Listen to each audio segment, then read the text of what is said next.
আসসালামু আলাইকুম ওয়া রাহমাতুল্লাহি ওয়া বারাকাতুহু। সম্মানিত সুধী, আশা করি সবাই ভালো আছেন এবং সুস্থ আছেন।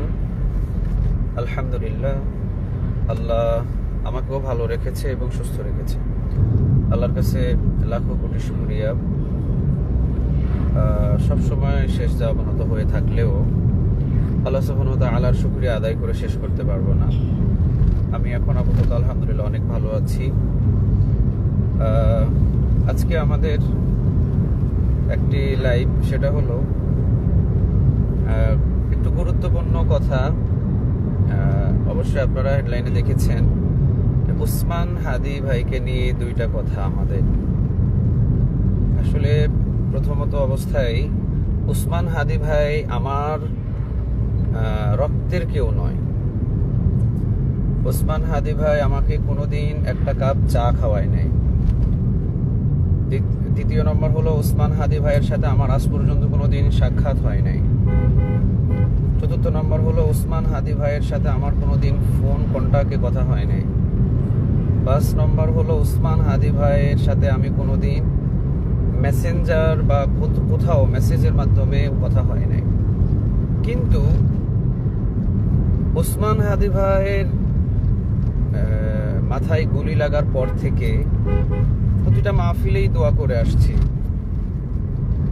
এরপরে উনি যখন বিদায় হয়ে গেলেন আমাদের মাঝখান থেকে, সেই দিন তো পুরা বাংলাদেশের যারা আসলে ভিতরে মানুষত্ব ছিল, যাদের ভিতরে দয়া মায়া ছিল এবং যারা বাংলাদেশকে নিয়ে চিন্তা করে, বাংলাদেশের মাটি নিয়ে যারা চিন্তা করে, অন্তত যাদের ভিতরে মানুষত্ব ছিল, তারা তার জন্য কান্না করেছে, পাশাপাশি অন্তরে একটু হলেও ব্যথা পেয়েছে। তো এইরকম মানুষ রূপে কিছু অমানুষ জন্ম নিয়ে আছে বাংলাদেশে। কারণ তো আল্লাহ বলেছেন, উলাইকা কাল আনআম বাল হুম আদাল। কিছু মানুষ আছে, উলাইকা কাল আনআম, এরা হলো জানোয়ারের মতো, এদের চলাফেরা হবে হলো জানোয়ারের মতো। বাল হুম আদাল, বরং এগুলো জানোয়ার না, জানোয়ার থেকে আরো খারাপ। মানে কুকুর বলেন, শিয়াল বলেন, হিংস্র জানোয়ারগুলোর থেকেও এরা খারাপ। তো এইরকম হিংস্র জানোয়ারের মতো মানুষত্বর সাথে আমার এই 2 দিন আগে মাহফিলে দেখা হয়েছিল। সেটা হলো, আমি উসমান হাদি ভাইয়ের জন্য দোয়া করেছি, আল্লাহ যেন তাকে শাহাদাতের উচ্চ মাকাম দান করে, আল্লাহ যাতে তার পিছনের সকল গুনাহ মাফ করে দেয়, এবং আল্লাহ তার পরিবারকে যেন সবরে জামিল দান করে, ধৈর্য দান করে, আল্লাহ তার সন্তানটাকে যেন বীর পুরুষ হিসাবে এবং বাংলাদেশের আরেক উসমান হাদি হিসাবে আল্লাহ যেন তাকে কবুল করে। আমি এভাবে তার ফ্যামিলির জন্য, তার পরিবারের জন্য মোটামুটি 1 মিনিট দোয়া করেছি, বেশিও না, 1টা মিনিট। আমি তো দোয়া করছি, মাহফিল শেষে তো দোয়া করছি, সবাই আমিন বলছে। তো উসমান হাদির কথা বলার পর, দোয়াতে কথা বলার সাথে সাথে পুরো যুব সমাজ করেছিল। পাশাপাশি যুব সমাজ তো উসমান হাদি ভাইকে কলিজা দিয়ে ভালোবাসে, ছাত্র সমাজ যারা আর কি ভালোবাসে, যাদের ভিতরে মানুষত্ব আছে আর কি। যাদের ভিতরে মানুষত্ব নাই, এই লোকটা দেখতেছে যে আমি লাইভে ঢুকছি, এরপরও বারবার ফোন দেওয়া শুরু করছে। আপাতত এই যে মানে আমাদের যে নাম্বার, পার্সোনাল নাম্বারে যারা লাইভ মানে কল দিলে লাইভটা একটু সমস্যা হচ্ছে, যে কথাটা আমি বলতে চাচ্ছিলাম। তো যাদের ভিতরে মানুষত্ব আছে তারা তো উসমান হাদি ভাইকে অবশ্যই ভালোবাসে, দেশের প্রতি যাদের ভালোবাসা আছে। যাদের ভিতরে মানুষত্ব নাই, এই মানুষটাকে কি করা যায় বলেন তো? ওরে 4বার চিন্তা করে, একটা মানুষকে 4বার কল কেটে দেওয়ার পরে তো বুঝতে হবে যে মানুষটা ব্যস্ত আছে হয়তো, তারপরও কল দিচ্ছে। জি, তাহলে আমি যখন এই দোয়াটা করলাম, তখন যুব সমাজের ভিতরে খুব উত্তাল, মানে তারা মানে অনেক জোরে আমিন বলছে, পাশাপাশি মানে তারা মানে মোনাজাতের ভিতরে কষ্ট পেলে যা হয় আর কি, একজন মানুষের কথা মনে পড়লে যা হয়, এরকম ভাবে। কিন্তু পিছন থেকে মানুষত্বহীন একজন, ওই যে বললাম উলাইকা কাল আনআম, জানোয়ারের মতো, বাল হুম আদাল, জানোয়ার থেকে আরো খারাপ, এইরকম একজন মানুষ উসমান হাদিকে যা তা বলে গালি দিচ্ছে। পাশাপাশি আমি যে দোয়া করেছি আমাকে নিয়েও বাজে বাজে অরুচিপূর্ণ কথা বলছে। মাহফিল শেষ হয়ে গেল, সেখানে একটা হট্টগোল শুরু হলো। একদিকে গেল ওসমানের পক্ষে, আর উনি কি ছিল এলাকার আমি জানি না, উনি একাই মুখে যা আসতেছে তা বলে যাচ্ছে। কিন্তু আমি যখন গাড়িতে উঠছিলাম তখন আমার গাড়ির পিছনে এসেও ওসমান হাদি ভাইকে নিয়ে বাজে বাজে অরুচিপূর্ণ কিছু কথা এবং আমাকে নিয়ে অরুচিপূর্ণ কিছু কথা বলছে। মাহফিল কমিটি ছিল, পাশাপাশি আরো কয়েকজন ছিল। আমরা চিন্তা করলাম যে আমি দুইটা উত্তর দিব। মাহফিল কমিটি একজন বলল যে হুজুর থাক, উত্তর দিতে হবে না, আপনি নিরাপদে চলে যান, এটাই ভালো হবে। যাক, আমি গাড়িতে উঠলাম। এরপরে পিছন দিক থেকে আরো জোরে জোরে আওয়াজ দিয়ে দিয়ে কথা বলছে, গালাগালি করছে, কে শহীদ হবে, ও কিসের শহীদ, অমুক তমুক, সে দেশের কি না সেই ছিল। মানুষটা অনেক বড় একটা মানে ইয়ে করতেছে। 5 বার কল কেটে দিছি, 5 বারই কল দিচ্ছে সে, আবার কল ঢুকাইতেছে, আবার কল ঢুকাইতেছে। কেটে দিলে অন্তত বোঝা উচিত যে নাম্বারে কল আসতেছে বা কেটে দিছে। একটা কি মানুষের একটা বিবেক বুদ্ধি থাকা দরকার। লাইফটা খুব সমস্যা করছে, লাইফটা কেটে দিই, দিয়ে ওকে কল ব্যাক করে একটু বলি যে কি আসলে 6 বার কল কেটে দিলাম, এরপরও নাম্বারে কল দিচ্ছে। ওনার তো একটা বিবেক বুদ্ধি থাকা দরকার যে হয়তো গুরুত্বপূর্ণ কোনো কাজে আছে। কি ওই সাইডে কেন গাড়ি নিয়ে গেছেন? ওই সাইডে গাড়ি খাই রইছে বেকান জান না, টমটম গাড়ি। আচ্ছা আচ্ছা কানা পাস খাই রইছে। আচ্ছা, যে গুরুত্বপূর্ণ আমি কথাটুকু আমি একটু শেয়ার করতে যাচ্ছিলাম যে চিন্তা করে দেখেন কত বড় মানুষত্বহীন মানুষ এগুলো, যে একজন দেশের জন্য এভাবে জান প্রাণ, যে কোনো রাজনীতি দলের একটা মানুষ ছিল না, তারপরও তার প্রতি সকল ঘরোয়া মানুষের, বিএনপি ভাইরা বলেন, এরপরে জামাত বলেন, চরমনাই বলেন, মানে যত ঘরোয়া রাজনীতি আছে সবাই সেখানে তার জন্য কতটা মানে কান্না এবং কতটা আবেগ ঘন চিত্রগুলো তুলে ধরা হয়েছে ওই জায়গায়। তো আসলে আমি কথাগুলো বলতে পারছি না। কেন বলতে পারছি না? আমার এই ফোনটাতে মানুষে কল দেওয়া শুরু করছে, যে মানে একের পর এক কল দিতেছে। এদের কোনো আক্কল জ্ঞান বলতে কোনো কিছু নাই আমার মনে হয়। একটা মানুষকে আমি 6 বার কল কেটে দিছি, তারপরেও সে কল দিচ্ছে এখানে। আসলে মানুষের জরুরত কিছু বুঝতে হয় বিষয়গুলো। 1 বার 2 বার কল কেটে দিলে বুঝতে হয় তো ব্যস্ত আছে, একটু পরে দিই না। ওই মানুষটাই পর্যন্ত 7 বার কল দিয়েছে। যে কথা আসলে লাইভে বলাটাও ঠিক না। আমি শুধু এতটুকু বলবো যে আমার লাইভগুলো যে মাহফিল কমিটি অন্তত শুনবেন। প্রতিটা মাহফিলে বক্তারা তো ওসমান হাদি ভাইয়ের জন্য দোয়া করছেন, কম বেশি করছে। যারা ইসলামের পক্ষে কথা বলেছে, যারা দিনের পক্ষে ছিল, দেশের পক্ষে ছিল, আমরা সবাই তো তাদের পক্ষে কথা বলছি। আজকে যদি অন্যায়ভাবে বিএনপি ভাইদের কাউকে হত্যা করা হয়, আমরাও সেটা নিয়ে কথা বলবো, হকের পথে, সত্য পথে অবশ্যই বলবো। এবং যারা হকের পক্ষে লড়ে গেছে, তারা যদি অন্য দলীয় হয়, তারপর আমরা তার জন্য দোয়া করব। কারণ আলেমরা তো হকের পক্ষে আছে, হকের পক্ষে তারা কথা বলে যাবে। আলেমদের জবানগুলো যদি বন্ধ করে দেওয়া হয়, তাহলে হক কথাগুলো আর কারাই বলবে? সর্বোপরি যদি আলেমরা বুঝে শুনে হক কথা ছেড়ে দেয়, তাহলে তো হক কথাগুলো ময়দান থেকে মুছে যাবে। তো দোয়া করার পরে এরপর আমরা তো গাড়িতে উঠে গেলাম। সব থেকে আমার এটাই কষ্ট লাগলো যে হায়রে, মাহফিলে উঠে দোয়া করলাম আর মানে প্রায় শত শত মানুষ ওনার জন্য কান্না করলো, আর একজন মানুষ শুধু ওখানে বাধা দিয়ে ওই জায়গাটাতে মানে ওসমান হাদি ভাইকে উল্টাপাল্টা ভাবে এটা দালাল, অমুক তমুক, এই সেই। মানে উনি কিন্তু একটা দলের মোটামুটি পর্যায়ে মনে হয় নেতা ছিল, কিন্তু আমি দেখলাম যে তার মানুষত্ব বলতে কোনো কিছু নাই। তার মানুষের যে রূপ, আসলে উলাইকা কাল আনাম, আসলে সে জানোয়ারের মতো। মানুষের রূপ আছে কিন্তু ভিতরটা জানোয়ারের মতো, বালহুমা আদাল, জানোয়ার থেকে আরো খারাপ।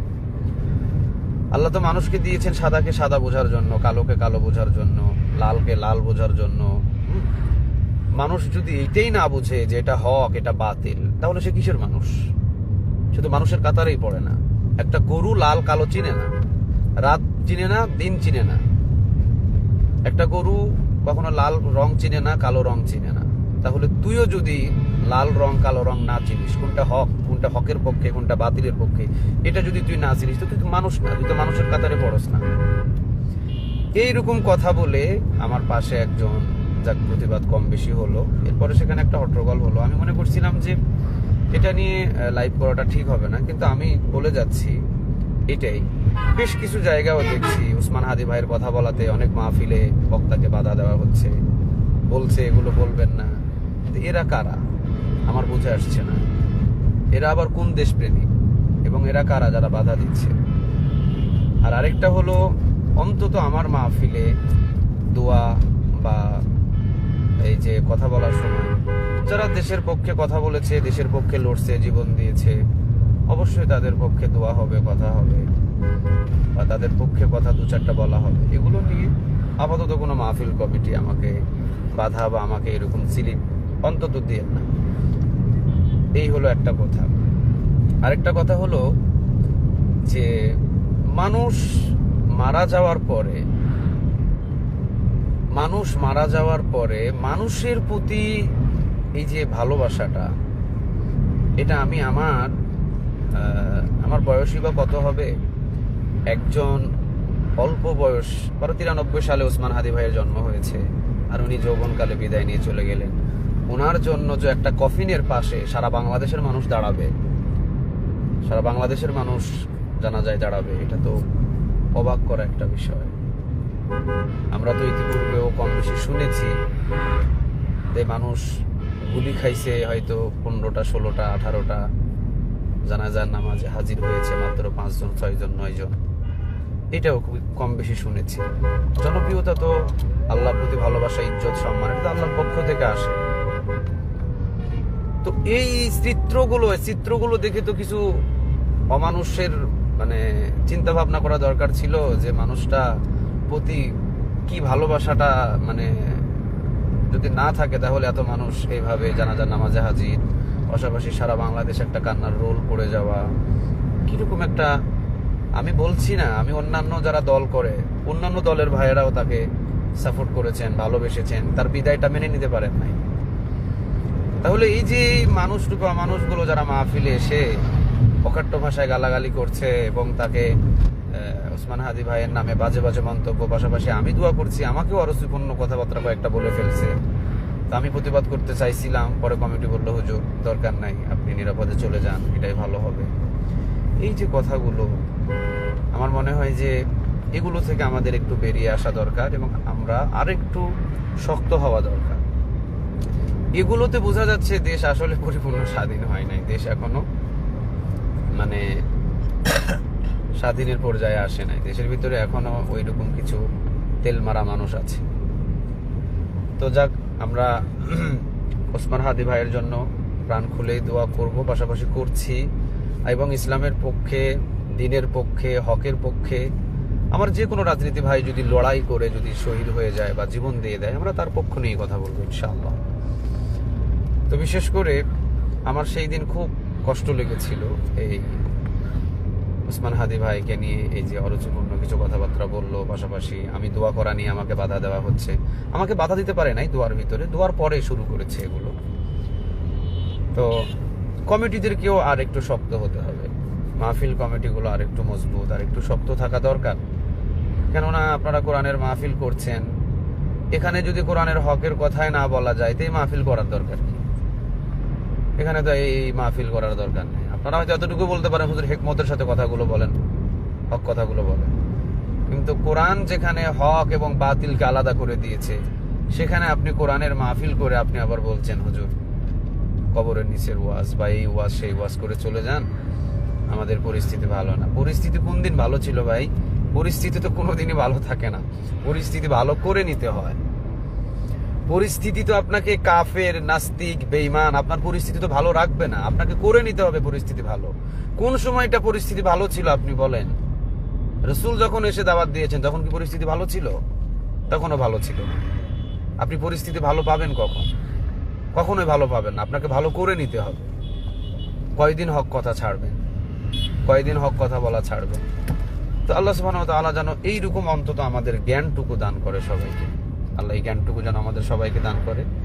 এবং মসজিদে সরি মাহফিলে আলোচনা যারা করছেন ময়দানে, অবশ্যই তো হকের কথাগুলো বলছেন। পাশাপাশি হলো কিছু কিছু জায়গায় দেখছি বাধা আসছে। তবে আরেকটা কথা হলো শেয়ার করতে চাই, সেটা হলো আমি তো ছোটখাটো একটা বিপদে পড়েছিলাম। বক্তা সাহেবরা একটু সাবধানে থাকবেন, পাশাপাশি একটু সতর্কতার সাথে চলাফেরাটা করবেন। আল্লাহ বিপদ থেকে আমাদেরকে রক্ষা করছে, জানি না আবার কোন দিন বিপদে পড়বো কিনা। তবে আসলে এই বিপদের ভিতরে পড়ছি, এই জন্য আমাকে আমার আম্মু বলছে যে বাজান তোমাকে আর মাহফিলে যেতে হবে না, বাজান তুমি এমনিতেই দিনে দিনে কথা বইলো, রাতের বেলা তুমি আর যাও না, মানে এভাবে বলছে। তা আমি বলছি মা, আসলে কোরআনের কথা বলাতেই তো আল্লাহ হেফাজত করছে। হ্যাঁ, কোরআনের কথা না বলতে গেলে আল্লাহ তো আমাকে যে কোনো টাইমে বিপদে ফেলে দিতে পারতো। কোরআনের কথা বলতে যাচ্ছি বিধায় তো আল্লাহ চতুর্দিক থেকে বিপদ আসার পরেও আল্লাহ আমাকে হেফাজত করতেছে। টান দিয়ে ঢুকে যান। হ্যাঁ, কোরআনের কথা বলাতেই তো আল্লাহ আমাকে হেফাজত করছে।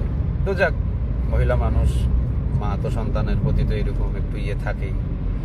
তো বক্তা সাহেবদেরকে বলছি, যারা আলোচক, যারা আলোচনা করেন, আপনারা সবাই একটু সতর্ক থাকবেন। পাশাপাশি বিশেষ করে উত্তরবঙ্গের পরিস্থিতিটা খুব ভয়াবহ। উত্তরবঙ্গে যে বক্তা ভাইয়েরা আসেন, কিছু নিরিবিলি রোড আছে, রাস্তা আছে, এগুলো থেকে একটু হেফাজতে থাকবেন। তো সবাই ভালো থাকেন, সুস্থ থাকেন।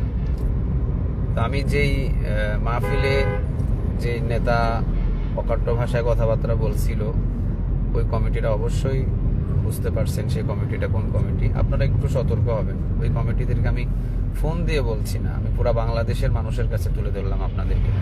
আপনারাও একটু সতর্ক হবেন, আপনারাও একটু ভালো থাকবেন, সতর্ক থাকবেন। পাশাপাশি এই ধরনের মানুষগুলো স্টেজের আশেপাশে জায়গা দেবেন, যারা হক বোঝে না, বাতিল বোঝে না, হ্যাঁ, কোনটা অন্যায় কোনটা ন্যায় এটাই যাদের বোঝার জ্ঞান নাই, এরা কেন স্টেজে থাকবে? এরা কেন স্টেজে, এদের তো স্টেজে থাকার যোগ্য না। এদেরকে লাথি দিয়ে বাহির করে দিবেন স্টেজের বাইরে। যারা হকের কথা শুনতে আসে, যারা হকের পক্ষে কথা বলে, এদেরকে রাখবেন। যারা হকের কথায় বাধা দেয়, এদেরকে লাথি দিয়ে ফুটবলের মতো মাঠ থেকে বাহির করে দিবেন। এই কমিটিদেরকে আমি এরকম একটা উপদেশ দিলাম যে কমিটিদেরকে একটু শক্ত হওয়া দরকার। কোরআনটা নাজিল হয়েছে হকের পক্ষে, আর আপনি বলতেছেন হুজুর সময় ভালো না, পরিস্থিতি ভালো না। তো ভালো ছিল কোন দিন? রসুলের জমানায় হয়তো সময় ভালো ছিল না, রসুলকে রক্ত দিয়ে সময় ভালো করে নিতে হয়েছে। তা আপনিও যদি এখন বলেন যে সময় ভালো না, কথা বলেন না, এই না সেই না, তো ভালো কে করে দিবে? আমরা ভালো না করে দিলে কে করবে? ভালো তো আমাদের কি করতে হবে। ওসমান হাদি ভাই তো এইটাই চিন্তা ছিল যে আমাকে মেরে ফেলুক, আমাকে গুলি করে দিই, আমার জীবনের মায়ার আমার নাই, কিন্তু সবার কাছে দাবি আমাকে যে গুলি করে মারবে তার বিচারটা আপনারা করবেন। কত বড় কথা, কত মাপের কথা। আসলে আমরা তো বুঝি না, আমাদের মগজ নাই। তো এই জন্য কিছু উলাইকা কাল আনাম জানোয়ারগুলো আছে, এই জানোয়ারের মতো যাদের, পশুর মতো যাদের জ্ঞান, তারা তো এগুলোকে জ্ঞান দিয়ে দেখবে না, কারণ এদের তো জ্ঞানটাই নেই। এই জন্য সেই দিন মাহফিলে আমার এই ঝামেলাটা হয়েছিল। এরপর যেমন গতকালকে একটা মাহফিল করেছি আমি, ওখানে আমাকে স্টেজে ওঠার আগেই আমাকে বলছে হুজুর ওসমান হাদি ভাইয়ের জন্য দোয়া হবে, ওসমান হাদি ভাইয়ের পক্ষে কথা হবে। ওসমান হাদি ভাইয়ের মানে যে কথাগুলো ছিল অন্তত 2-4টা বাক্য আপনিও বলে যাবেন ওসমান হাদি ভাইয়ের পক্ষে। আসলে এগুলো হলো মাহফিল, এগুলো হকের পক্ষের কথা হয়। এখানে এগুলোকে মাহফিল বলি আমরা, যেখানে হকের কথা বলা হয়। আর যেখানে ওঠার আগে আমাদেরকে বলে দেওয়া হয় যে ওগুলা বলিয়েন না, এগুলোকেও আসলে মাহফিল বলা যায় না, এগুলো সুযোগবাজ। আল্লাহ এগুলো থেকে আমাদেরকে হেফাজত করুক। পাশাপাশি সবাই ভালো থাকেন, সুস্থ থাকেন। লাইভটা একটু শেয়ার করে দিবেন, যেন বাংলাদেশের সকল মানুষ যারা হকের পথে ছিল, হকের পথে জীবন দিয়েছে, তাদের পক্ষে যেন দোয়া করতে পারে। পাশাপাশি বাতিলদের বিরুদ্ধে যাতে আমরা দাঁড়াতে পারি। আকুল আবেদন রইল, লাইভটা শেয়ার করে দিবেন। ভালো থাকবেন, সুস্থ থাকবেন। আসসালামু আলাইকুম ওয়া রাহমাতুল্লাহি ওয়া বারাকাতুহু।